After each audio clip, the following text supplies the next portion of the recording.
Good afternoon, everybody. I am Pat Swazi. I'm president of the Federation of Vermont Lakes and Ponds. Welcome to this special event on Vermont's new wakeboat rule. This rule is going to be implemented and enforced for the upcoming boating season. So it's not too early to be thinking about this. Today, we're going to be talking about the Department of Environmental Conservation's plans for implementation as far as those are known thus far in the process. We're also going to learn a little bit about what some of the lakes are doing in preparation, and we'll have some closing thoughts on future efforts to continue to protect Vermont's lakes. Rolling out this rule is still a work in progress, so we'll be keeping you updated on what is happening with posts on our website, our Facebook page, and via email. And we'll also probably be holding more events like this to keep people updated as the need arises, as we see how the implementation is going.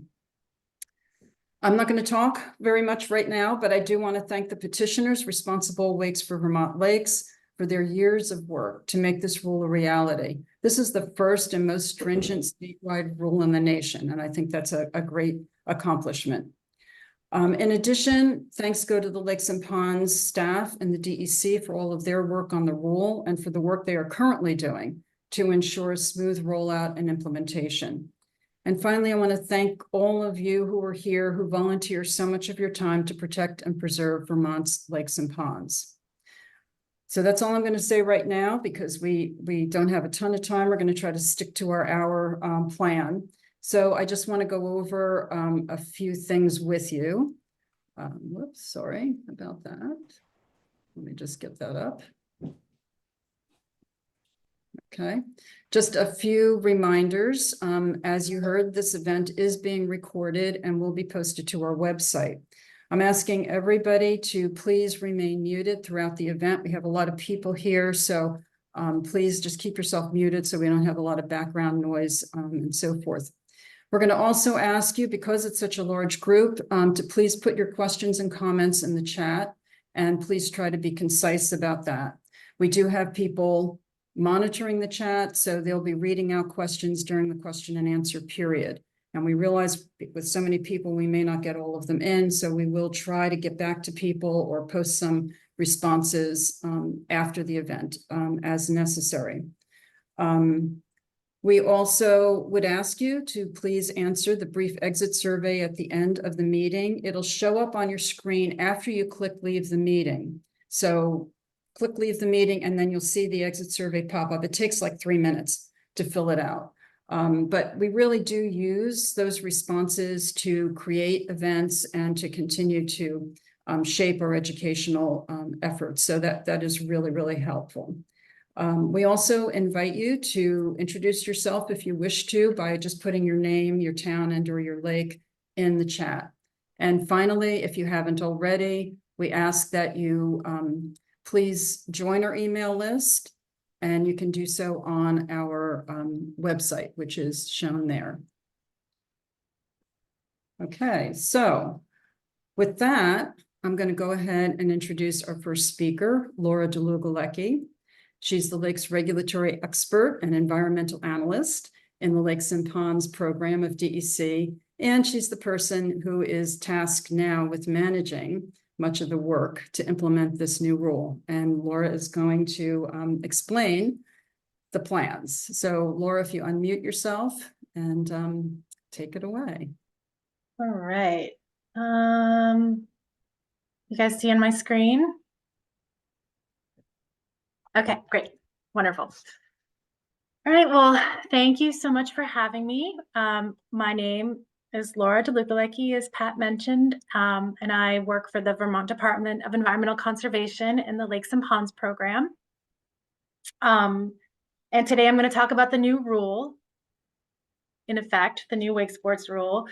And before I dive into the rule, I want to just give a little bit of context about the use of public waters rules, the authority under which this new rule was made, and a little tiny bit of background on how the new rule was developed. I know a lot of you were really a big part of the rule development, but I just want to provide context for everyone so we're on the same page.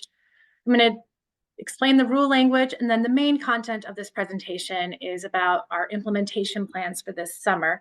And hopefully there'll be some time for questions at the end.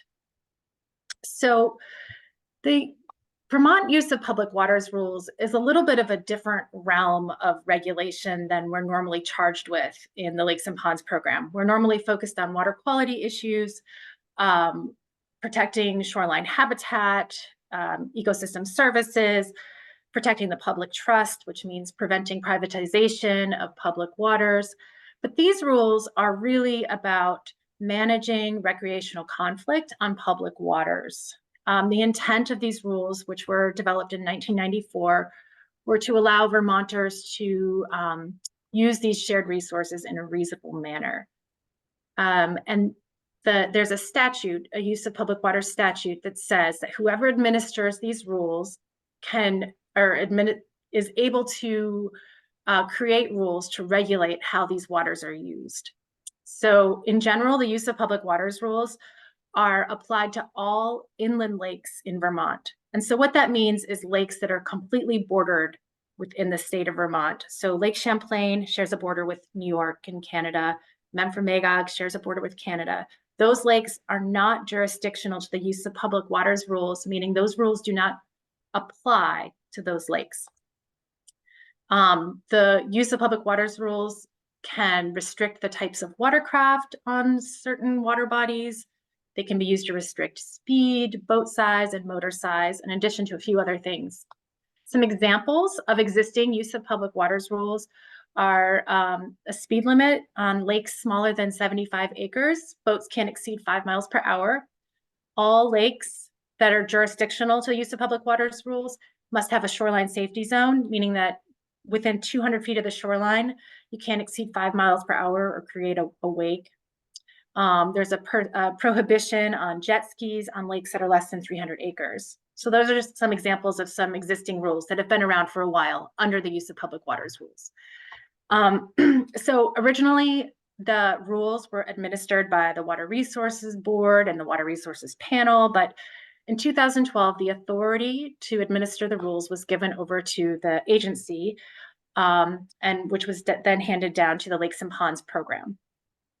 Use of public water rules are kind of unique in that new rules can either be initiated from internal within the agency, or the public can petition the state to adopt new rules for specific waters or generally for waters across the state.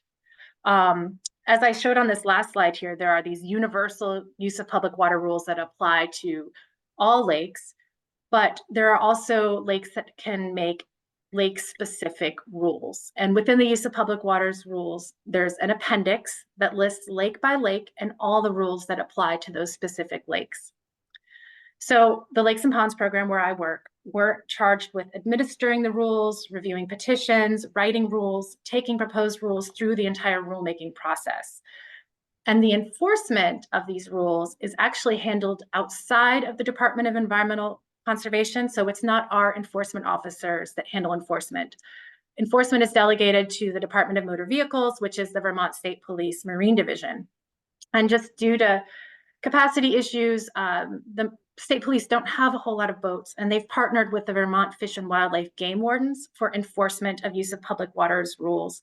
They handle unsafe boating, and they're already out there checking fishing licenses and whatnot. So it makes a lot of sense for them to be in charge of enforcing use of public waters rules. So I'm going to just talk very briefly about how this rule was adopted, how we got to where we are. So in March of 2022, Responsible Wakes for Vermont Lakes, a citizen-led group, submitted a petition to the agency requesting the state to regulate wake sports and wake boats. In their petition, they proposed a rule that would limit wake sports to 15 lakes. And the agency held extensive public comment periods, 3 public meetings prior to any rulemaking, and then 2 public meetings during official rulemaking.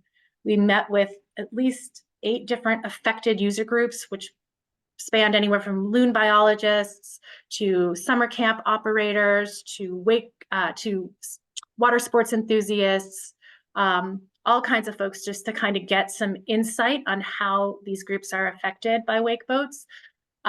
We consulted with our sister departments, Fish and Wildlife, Forest Parks and Rec. We did a rigorous scientific literature review and reviewed over the 700 public comments that we received from people who were interested in this topic. And the agency agreed that the petitioners accurately identified and demonstrated that there was a conflict between uses, between wake sport recreation and other recreational users. So the agency then therefore said that regulation was determined to be necessary. And when this occurs, under the use of public waters rules, it states that the conflict shall be managed using the least restrictive approach practicable to address the conflict. Based on the scientific literature, the agency determined that the proposed rule wasn't managing the conflict in the least restrictive manner possible. And so the agency filed a modified rule to meet those standards based on the scientific literature review and the jurisdictional authority under public waters. So the agency filed a rule with through the rulemaking process, and the final step was going before the Legislative Committee on Administrative Rules, who voted to approve the rule on February 15th.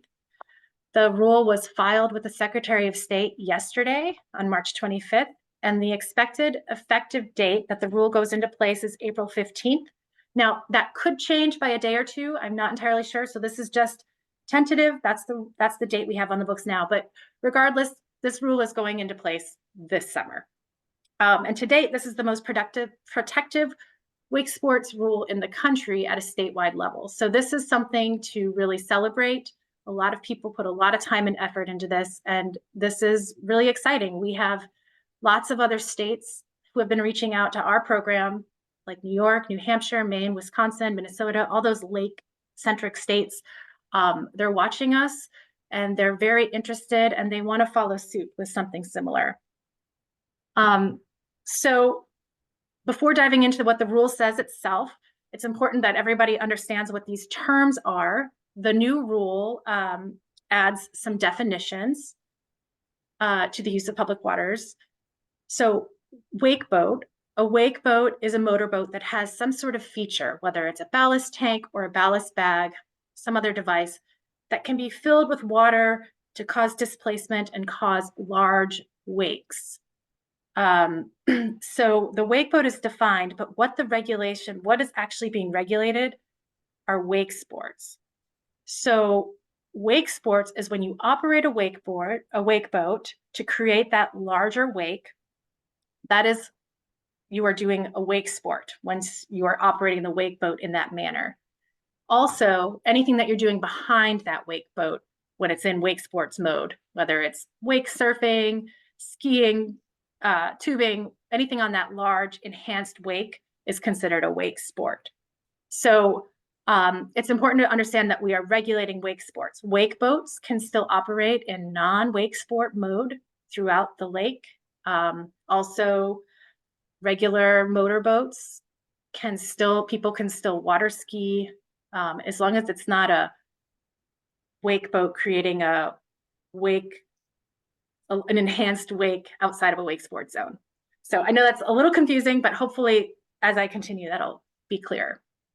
Okay, so what the rule says is that wake sports can only occur in lakes that have a wake sports zone. And a wake sport zone is defined as an area of having 50 contiguous acres that is at least 20 feet deep and is at least 500 feet from shore on all sides. The new rule contains a decontamination provision that requires wake boats be decontaminated when they travel in between lakes. So the way that wake boats are designed is that the ballast tanks are very difficult to empty completely. It is logical that most boaters, when they leave a lake, they want to empty their tanks. It's heavy. It's not efficient to carry a bunch of water around with you. But it is just very difficult to completely empty a ballast tank from a wake boat. And there are studies that show that the residual water in there is capable of transporting aquatic invasive species. So there's a provision in this rule that decontamination must happen when you are traveling between different lakes. Under this proposed rule regulating wake sports, wake sports would be allowed to occur on 30 inland lakes. So here's a list of those lakes here. And again, just remember that the use of public waters rules don't apply to those non-inland lakes. And so that brings us to implementation. So this rule will be in place for the 2024 boating season, and there's a lot to do. And I will just say we do have limited capacity. With this new rule, we didn't get any new funding or new positions. So everybody's chipping in. We're kind of doing this on top of our regular full-time jobs and just trying to set this rule up for success. And I'm sure we'll be learning as we go and doing the best we can. But these are the areas that I'm really focusing on in the upcoming months prior to boating season. We really want to have a lot of outreach and training for the public, including maps and signage, which will be really important, an important messaging tool. I just put up a new web page today. I'll put all the links in the chat at the end, and they're also on the last slide. So you don't have to worry about copying this down now. But there's a new web page that will have frequently asked questions, links to all the maps and the locations of decontamination stations, information about the rule, information about enforcement and how to make a complaint, who to contact. And hopefully we'll just keep information as we implement this rule that will be important for the public. I hope to have outreach materials, resources, fact sheets, etc. I'm also working with our environmental assistance office on some targeted outreach to some important organizations that can help get our message out.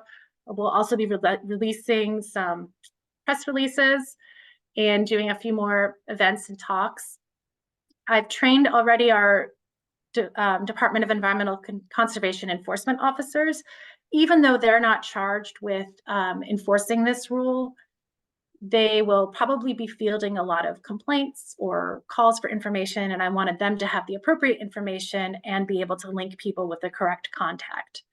Kim and Olin will be working with the greeters to train them on this information, and I've been working closely with the game wardens and some upcoming trainings. The maps, the Wake Sport Zone maps, are currently available online on our Lakes and Ponds web pages. They'll also be on that web page I showed you a few slides ago. We will have Wake Sport Zone maps also available on the Natural Resources Atlas. And then also in the Avenza app, which is a tool we've embraced. Some of you might be familiar with Avenza. It's a free app that you can download to a smartphone or a tablet, and it allows you to look at maps without data or cell service. So if I've just recently uploaded all of the Wake Sport Zone maps to this app, so you should be able to find them across the state. And you can download a map when you're at home, and then when you are on a boat, it shows you where you are. All the maps are geo-referenced. So you can determine if you are a boater in a wake boat, you can determine whether or not you're in a wake sports area using this app. And we'll have a frequently asked questions on how to use the app, how to download it, etc. on our webpage. But this is just one more tool we have to help provide people the best information possible to comply with these new rules. Thanks to Olin Reed, we've also got this brand new decontamination station map. The little red stop sign symbols are where there are greeter stations.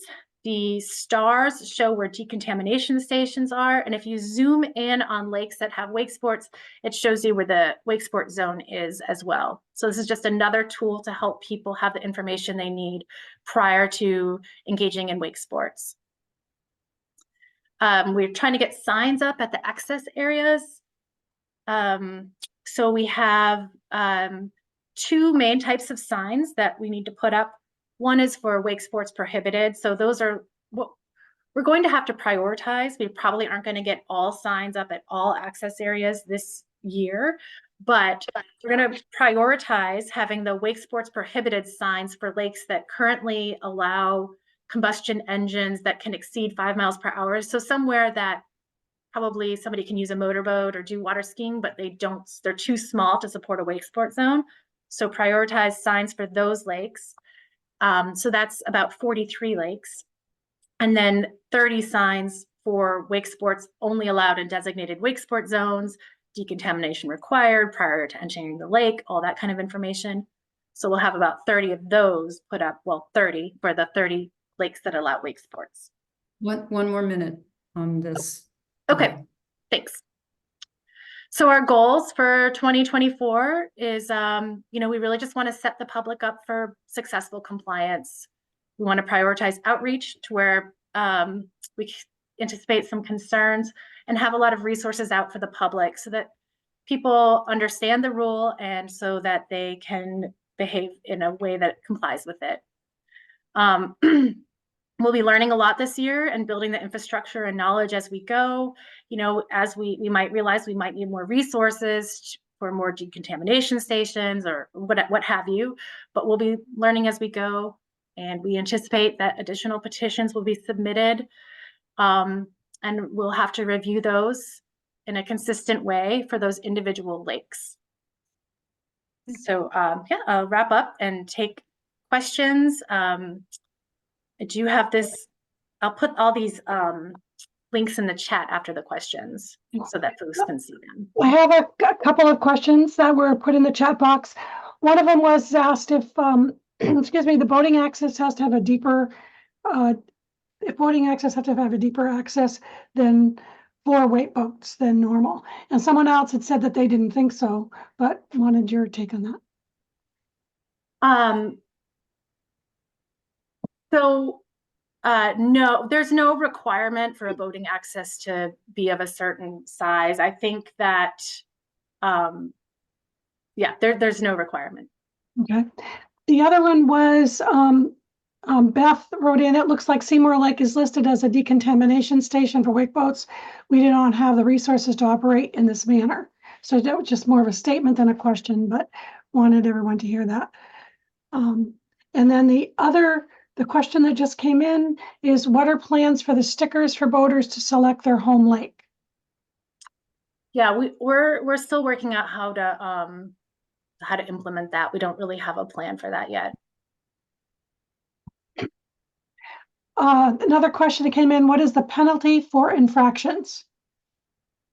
I'm not sure what Fish and Wildlife's ticketing fees are.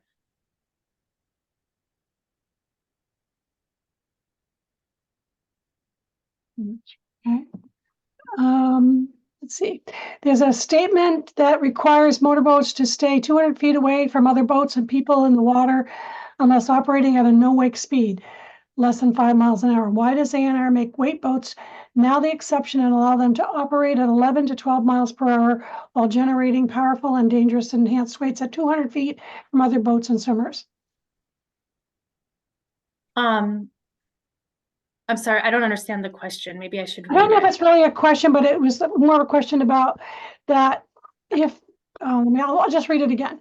So the 23 VSA number 3317 requires motorboats to stay 200 feet away from other boats and people in the water unless operating at a no wake speed, 5 miles an hour. Why does ANR make wake boats now the exception and allow them to operate at 11 to 12 miles per hour while generating powerful and dangerous enhanced wakes at 200 feet from other boats and swimmers?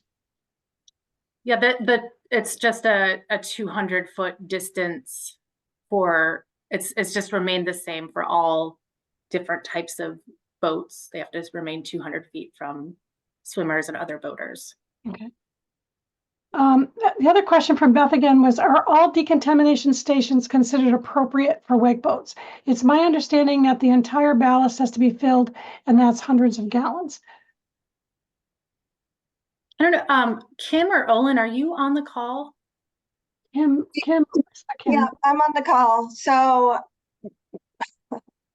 it's a good question. Obviously, the state doesn't have the ability to provide decontamination stations across the state with this new ruling. However, decontamination stations can use a boat flush, and it's a simple implement that can be added to boats to flush out the ballast tank. So it doesn't necessarily need to be full as much as flushed.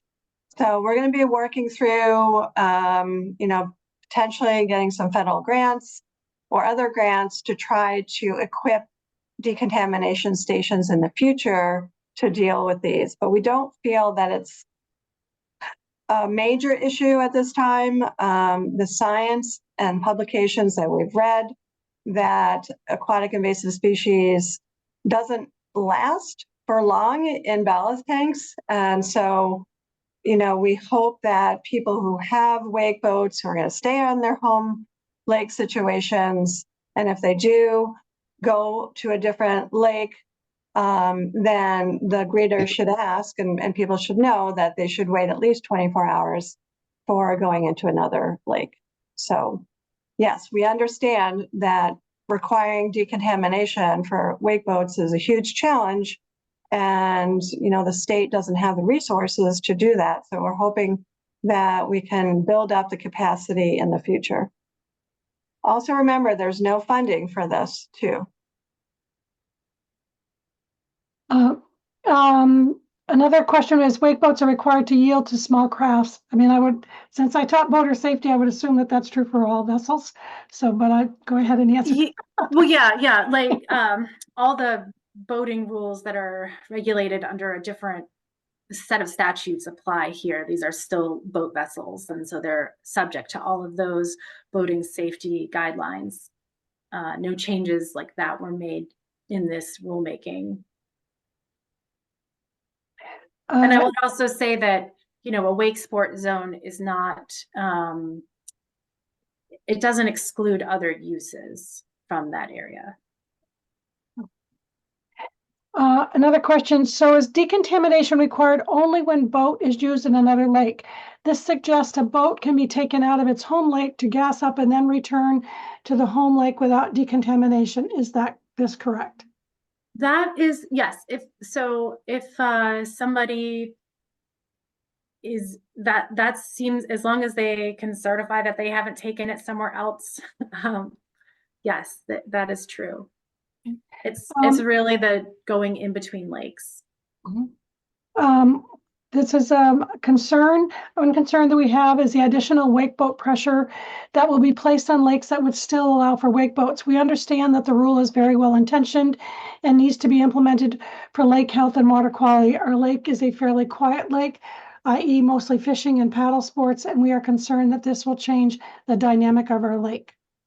Yeah, we've heard that concern from many folks. I do understand it. I don't know if this will change behavior, if it will increase more wake boaters to come to the area or to go to places where there weren't previously wake boaters. It's hard to tell because this rule hasn't been in effect yet. I think it's more of a clarification. You mentioned that when a boat travels to a different lake, but under the rule, they must stay on one lake each season. So I think it's more. No, it's not each season. It's that if they want to travel from one lake to another, that they have to decontaminate prior to going to a different lake. Or even if they go, if they leave the state with their wake boat and go somewhere else, if they're coming back, it's just that in between lakes, they have to decontaminate. One wake boat multi-ballast tank decontamination at Shadow Lake will drain our hot water tank to not refill and come back up to a proper high temperature for the next boats waiting to be decontaminated. That's another thought for people to be aware of. And then stickers and home lake rule are imperative. In August 2022 alone, Seymour had 6 wake boats that were trailered to Seymour. The sticker program really is central to the effective rollout of this rule. Yeah, we're definitely, the rule was filed yesterday and we are working on a plan. Here's another one. You might get to this, but what's the plan for Fish and Wildlife to regulate if they currently don't have the resources to be on every lake? Are there ways the public can communicate or report to them? I'm sure this is a question we'll get from our membership. Yeah, I mean, I know that I just was speaking with some of the Fish and Wildlife, with the Fish and Wildlife Game Warden yesterday, and, you know, they're trying to do a lot of education, work with voter safety organizations to get out the information. A lot of this is, you know, giving people the appropriate information to comply. They don't have the resources to be on every lake, every day, throughout the boating season. So, but we will have information. So I'll just say that when you have a complaint, you can call your state police barracks and they'll put you in touch with a game warden. That's the fastest way. And they can follow up. I know that if you see something blatant, that it's obvious, taking video is very important. If you can write down registration numbers, those kinds of things, that will all help with an investigation. But no, they don't have the resources to be on every lake all summer. But if they get a lot of complaints occurring in the same place, then they'll probably prioritize to go to that location. Can we have this is from Beth. Can we have our decontamination station removed from the list for providing decontamination for wake boats? We have limited water and have to pay for delivery. Kim, I don't know if how the decon stations were selected for the map, or you're muted, Kim.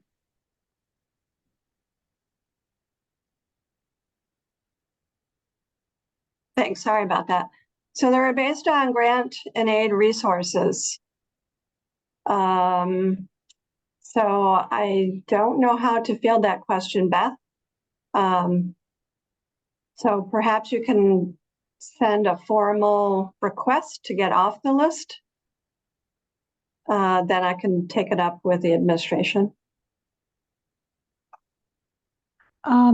And there's a question, is there a handout for boaters? I think you mentioned that there will be information that will be offered, correct? Yeah. I mean, we hope to have several like fact sheets and information. Yes. The question is, how do you identify a wake boat? Just, I mean, it goes on just from the wake ? So yeah, it's a hard one, I think. That's a hard one. Well, and I do think that this is going to be a sticky situation for enforcement at the beginning of implementation, because people might be confused and they may see a water ski boat and think it's a wake boat. You know, I don't know if people will be able to tell just from a single glance. I know that one of the telltale signs is that they travel at slower speeds and to create the large wake. So I think that you might have to have somebody that knows for sure. I'm not sure. That is, you know, I think that probably hopefully the game wardens will be trained in those identification skills. Yeah. Yeah. Can we contact game wardens directly, especially since our local warden is located very near a lake? Or do you have to go through the state police? No, I think you can contact your local game warden directly as well, both. How do you plan to educate wake boat owners coming from other states that they need a home lake sticker ? Will boats without a sticker be allowed to enter a Vermont lake? That's a good question. I think that the details of the sticker program will have to be developed a little bit in more detail in the coming months. But if somebody is coming from another state, they will have to provide like a receipt or some kind of certification that they've decontaminated before entering a water. I don't think that they're going to be required to have a home lake sticker. I think the home lake sticker is really the best use of it is for when somebody is like in the example in this chat. They always have their wake boat in a specific lake and they maybe take it and come back to go refill with gas or something. Andrew sort of answered the question for you. If someone's riding the wake just behind the boat, especially without a rope, that's a dead giveaway, which is actually very true. And then small crafts, kayaks, canoes, and boards will no doubt be in conflict. Yeah, that's. And what role do you expect greeters to play? I mean, maybe Kim would like to jump in here too. Certainly greeters are not enforcement officers of any kind. They are not law enforcement, but they can provide information. They can provide outreach. They can also ask for the certification for decontamination. I think that they'll be able to identify wake boats, but Kim, you can jump in. So we added on additional trainings for greeter programs this year that are highly recommended and suggested that greeters and greeter coordinators attend so they can be well informed of how to identify wake boats and what the rulings are and the sticker program. So, you know, we're developing that. There was some concern that greeters and coordinators would not be able to attend an additional training, but we're highly recommending and suggesting people do take that additional training for wake boats.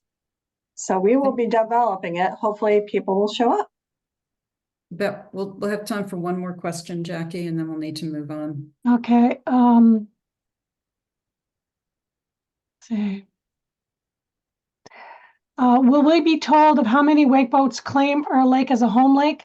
Will there be a limit of how many they can accommodate? There's nothing like that in the rules capping the total amount of boats. And then there's another one that just states that if you can file a petition, which we're going to be talking about in this presentation. Okay, thank you. Thank you so much. That was great. Clearly we have a lot to go. There'll be a lot more information coming out, and we will keep everybody up to date. And I think probably it will merit another discussion such as this one where we can get together and ask questions. So thank you so much, Laura. Really appreciate it. And thank you everybody who's asking questions. And if there's questions that we didn't get to or comments, we'll try to get you some information after the event or as things get worked out. So moving on, I want to introduce Candy Moot from the Seymour Lake Association. Candy, you can unmute yourself. I'll just give a little shout out to Seymour Lake Association, who anticipated the rule being approved and right away was ready to create handouts and make a plan for how they were going to inform their community. So great work at Seymour Lake, and Candy's going to describe a little bit about what you all did. So go ahead, Candy. Thank you. Great, thank you. Hi, everybody. After I'm done, I'm going to put my name and email and phone number in the chat. So if anybody wants to contact me, they can. You also don't have to take notes. I will email you my comments. So don't worry about that. The other thing I want to say before I start is we may find those of us who are in the 30 lakes who will be hosting wake boats that we may want to have a meeting just with us to sort of brainstorm. I'm going to tell you what Seymour has planned and has done already. But some of you may have fantastic ideas, and I think sharing those ideas with each other is a great idea. So that's something I'm going to bet that Pat and the other great people at FOBLAB would be happy to help arrange for us. So in any event, okay, I also want to mention Beth Torpy, as you know, is she's a scientist. She's on Seymour.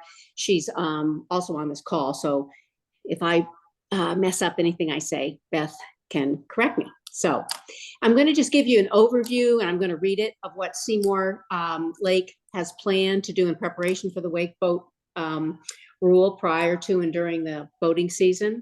And so I'll just list them. And as I say, you can take notes if you want, but there's no need. I'm happy to forward my comments to anybody who's interested. Number one, we're going to use our email blast capability, which we'll probably use it more than once, to keep all lake users informed on what's happening, what the rule is, what the penalties are, etc. An important reminder, and I put this in the chat, there is an existing in statute.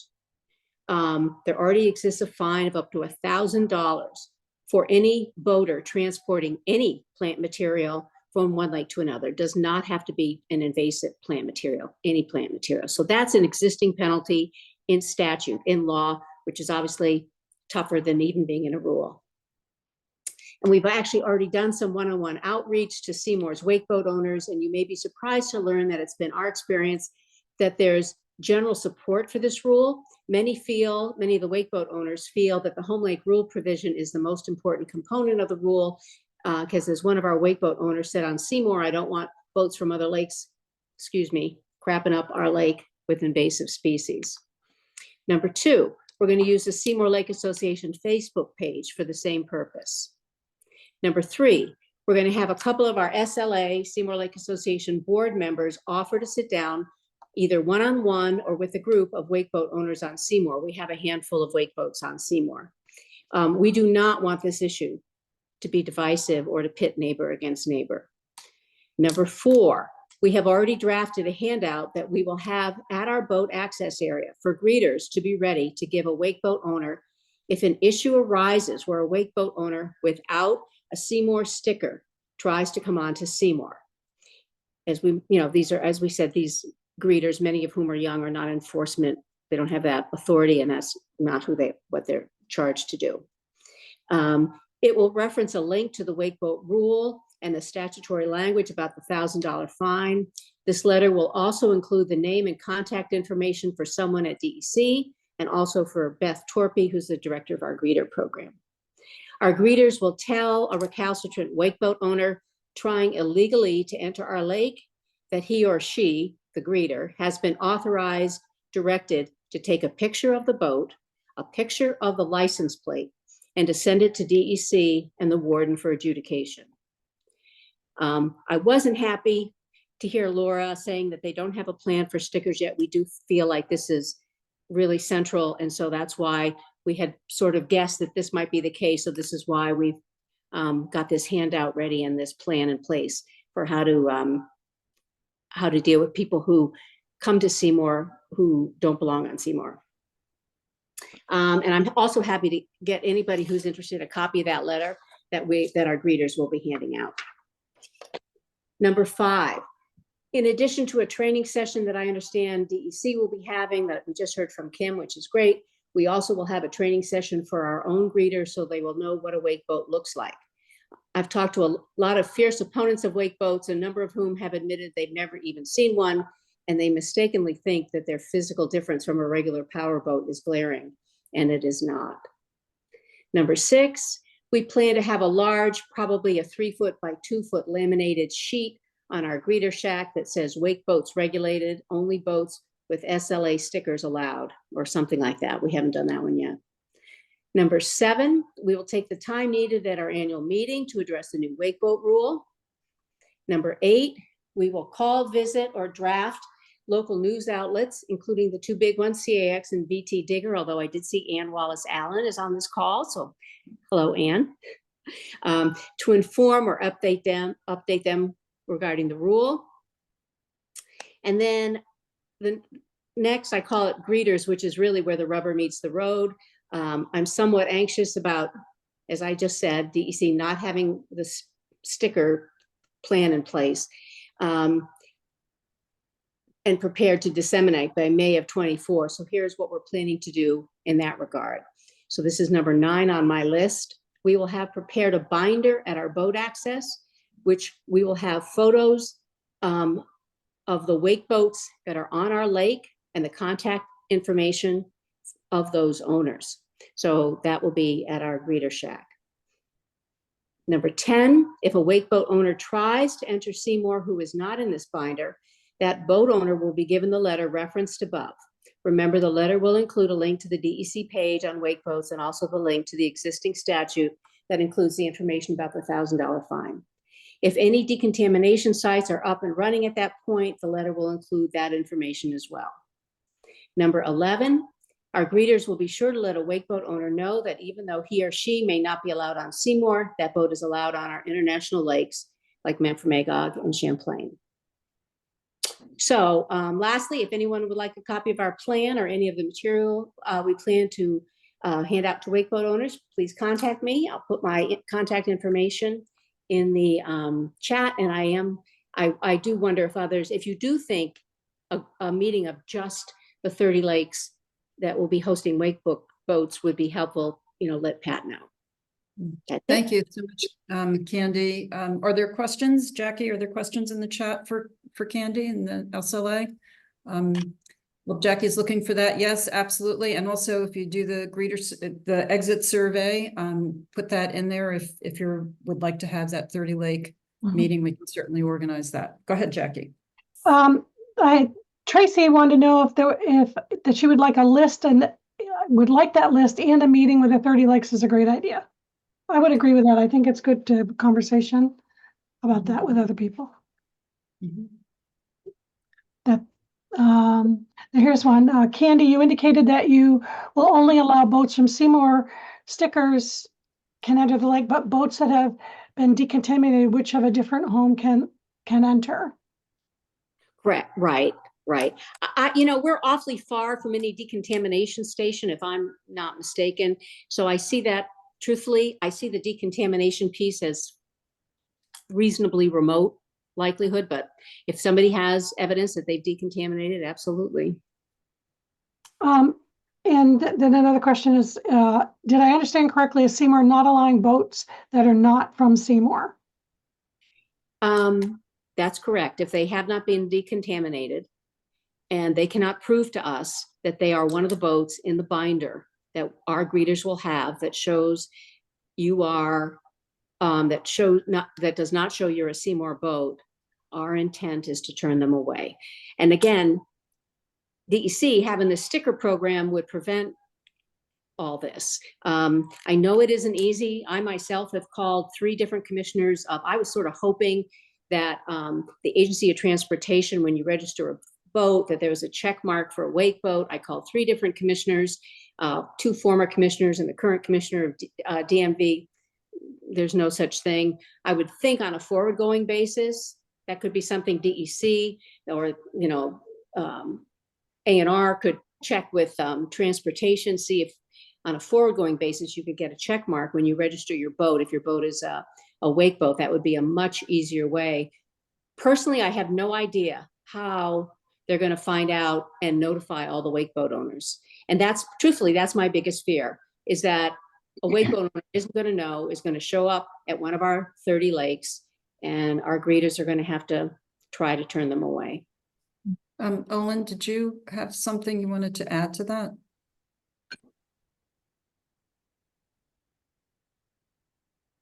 Olin? Perhaps not. Go ahead, Jackie. Another person said that they were also interested in the group meeting, and the question: and what are decontamination stations required to provide to boaters to certify the decontamination?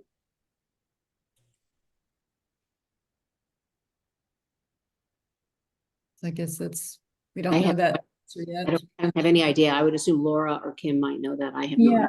Or Olin, are you able to? Can you hear me now? Yeah. Now we can. Okay, Yeah, sorry, I had the wrong microphone. I just wanted to clarify a point really quick, that greeters do not have the authority to turn away boats. And that's not something that the greeter program has the authority to do. And so greeters can recommend that boaters receive a decontamination and call a game warden or law enforcement authority if they believe a violation is occurring. But again, greeters don't have the authority to turn away boats, and we've had that issue come up in the past, and I just want to make that clear. I know there's a couple comments in the chat about that. Thank you, Olin. Yeah. Jackie, one other thing is wake boats decontaminated from other regions outside of Vermont may not be properly decontaminated to Vermont standards and yet still present a documentation receipt to access a Vermont lake. It's a statement, but I don't know if there are rules about decontamination or not. I don't know, Laura, you may be able to answer that. The rule language itself does not have any specific criteria or standards, but this, as this program gets going, these are the things that, clearly we'll have to identify and develop best practices for, and hopefully have additional means and methods for people to decontaminate. And then, whether the proof is some sort of a receipt or sticker or something, that's all stuff that we are furiously trying to figure out to have this in place for this season. Well, thank you. Thank you, Candy. Thank you, Laura and Olin and everyone. Is Stu Arnold here? I don't see his name coming up, but he might be here under a different name. Stu, if you're here, you can unmute yourself and indicate. If not, we will move on and get back to that topic later. Do you see? I just sent him an email, but I don't see his name, but I wasn't sure if he was on, Yes. somewhere else. Okay.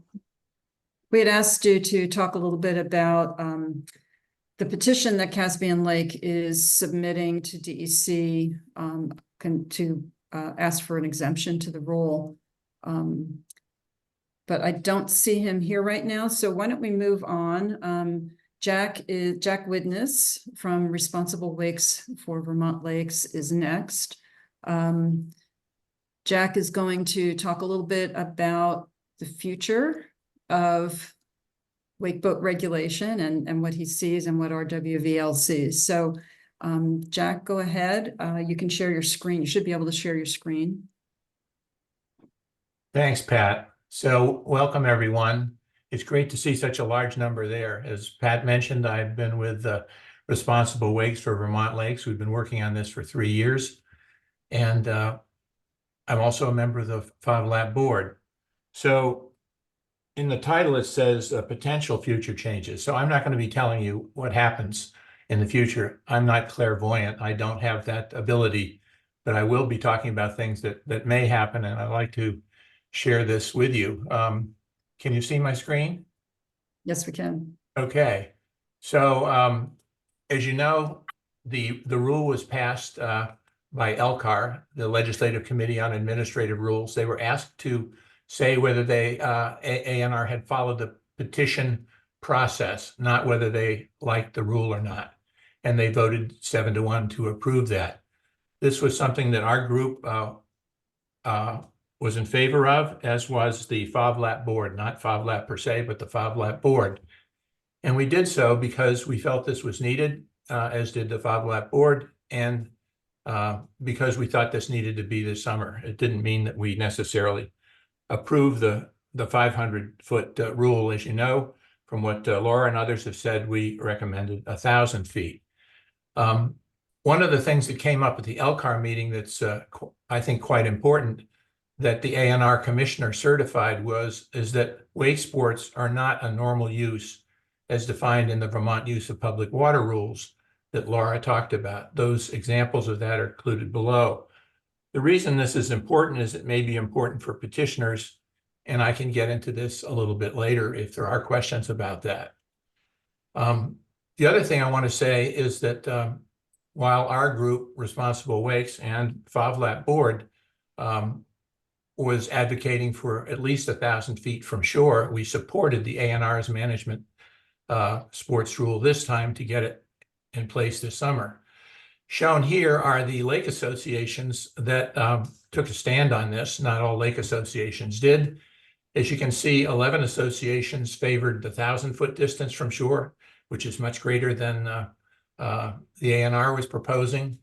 4 associations wished to have them prohibited, and 2 associations, including Lake Seymour, who we heard from, favored the 500-foot. So 95% of the lake associations who've taken a stand on this, 90% have been in favor of this.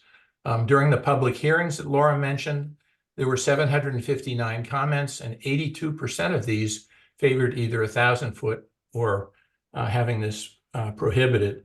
I might also add that the DEC staff itself had recommended to the ANR administration that the rules should be a greater distance. They recommended 600 and they rejected this. So my point here is there's lots of public support for this. What I'm going to show you now is a meeting LCAR meeting video that includes testimony of, actually, I'm going to show you 3 of the 4 committee members. And what they're commenting on is they favor, and they voted in favor of the petition having followed the rules, but they weren't necessarily in favor of the 500 feet versus something more substantial. So I'm going to share this with you right now. I'm not going to show you the whole thing, but I'm going to show you the last 3 individuals who spoke, so that you can get a sense of what at least some legislators are thinking about with this rule. But what I see is less than 1% of people who might, I don't know what the numbers are, have Wakeboat are imposing that on the other 99% in a way that I think is destructive. And I don't like it. And I hope that this committee will consider sending a letter to the committees of jurisdiction saying that we better look at this and better look at this fast, because once more, as pick up on Senator Lyon's comment, once more wakeboats started to enter the waters and just be harder and harder. But I just find it really, I find the situation disturbing. I'm not casting blame on anybody, I guess, but I find the situation really disturbing where people are giving up their quiet enjoyment of the waters of the state of Vermont, something that is just, in my view, completely inappropriate. So I wrote a letter to the committees of jurisdiction, at the very least. And I vote for this with a heavy heart because I really don't like it.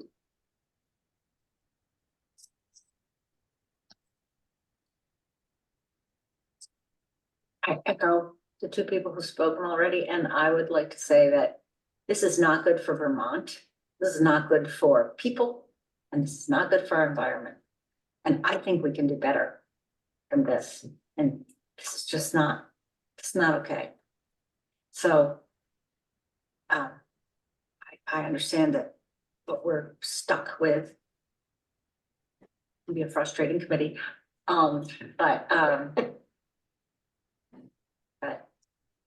I hope this does not end here.